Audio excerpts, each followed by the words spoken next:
السلام علیکم، welcome back to another video. تو آج کی اس ویڈیو میں ہم بات کریں گے حسد سے بچنے کا طریقہ اور اس کے انعامات۔ نبی کریم صلی اللہ علیہ وآلہ وسلم نے فرمایا انظروا الی من هو اسفل منکم، تم اپنے سے کم تر لوگوں کی طرف دیکھو، ان لوگوں کی طرف دیکھو کہ جن کو اللہ تعالیٰ نے تم سے کم نعمتیں دی ہیں۔ جب تم ایسا کرو گے تو تمہارے دل میں، تمہارے اندر رب کا شکر پیدا ہوگا کہ اللہ تعالیٰ نے مجھے یہ نعمت عطا کی ہے، میں کتنا خوش نصیب ہوں۔ تم رب کا شکر ادا کرو گے تو تمہارے اندر سے حسد ختم ہو جائے گا۔ نبی کریم صلی اللہ علیہ وآلہ وسلم نے فرمایا کہ انسان کے دل میں حسد اور ایمان اکٹھے نہیں رہ سکتے، کبھی نہیں رہ سکتے۔ اگر انسان کے دل میں ایمان ہے نا، لیکن اس کے اندر حسد ہے، وہ اس کے ایمان کو ضائع کر دے گا، اس کے عمل کو ضائع کر دے گا۔ حسد کو چھوڑنے کا انعام پتہ کیا ہے؟ حسد کو چھوڑنے سے انسان کو جنت ملتی ہے۔ حضرت انس رضی اللہ تعالیٰ عنہ بیان کرتے ہیں کہ ایک دفعہ ہم رسول اللہ صلی اللہ علیہ وآلہ وسلم کے پاس بیٹھے تھے،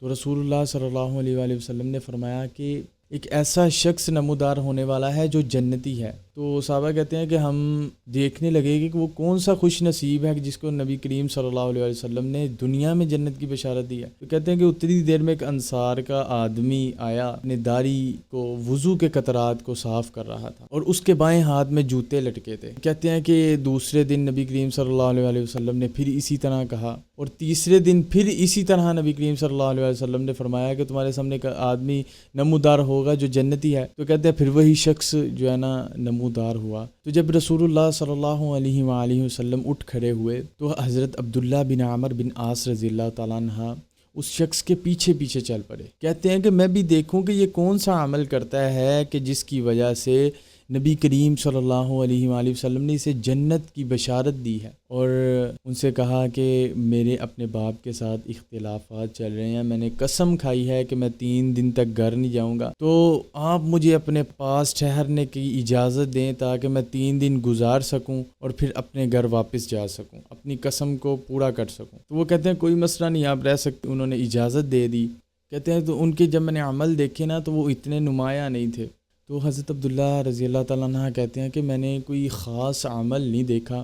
جب رات کو اٹھتے نا تو سائیڈ بدلتے یا ان کو جاگ آ جاتی تو اللہ تعالیٰ کا ذکر کرتے تھے اور پھر فجر پڑھتے تھے۔ تو کہتے ہیں کہ جب میری 3 راتیں مکمل ہوئیں، 3 دن میں نے گزارے تو میں واپس جانے لگا، تو حضرت عبداللہ رضی اللہ تعالیٰ عنہ نا اس شخص کو کہتے ہیں کہ میں تمہیں حقیقت بتاتا ہوں کہ میں تمہارے پاس کیوں رہا ہوں۔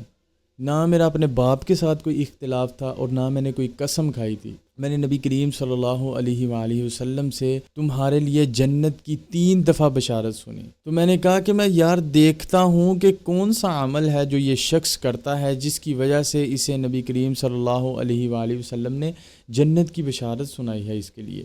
تو میں نے تو کوئی ایسا عمل نہیں دیکھا، کوئی خاص عمل نہیں دیکھا ایسا۔ تو وہ شخص کہنے لگا عمل تو میرے وہی ہیں جو آپ نے دیکھ لیے، آپ کے سامنے ہیں۔ تو حضرت عبداللہ رضی اللہ تعالیٰ عنہ چل پڑے تو اس شخص نے پیچھے سے آواز دی، کہنے لگا کہ میرے عمل تو وہی ہیں جو آپ نے دیکھ لیے ہیں، ہاں میں کسی شخص کے لیے اپنے دل میں حسد اور بغض یا دھوکہ نہیں رکھتا اور حسد نہیں کرتا کسی سے۔ تو حضرت عبداللہ رضی اللہ تعالیٰ عنہ کہتے ہیں یہی وہ چیز ہے کہ جس نے تمہیں اس مقام تک پہنچایا ہے، اور یہی وہ خصلت ہے کہ جس کو کرنے کی ہم طاقت نہیں رکھتے۔ سو حسد سے بچو، کسی کے لیے اپنے دل میں دھوکہ بغض نہ رکھو، اپنے دل کو صاف رکھو، کسی کے لیے حسد، کسی کے لیے بغض نہ رکھو اپنے دل میں، اس سے تمہارا ایمان کمزور ہوگا۔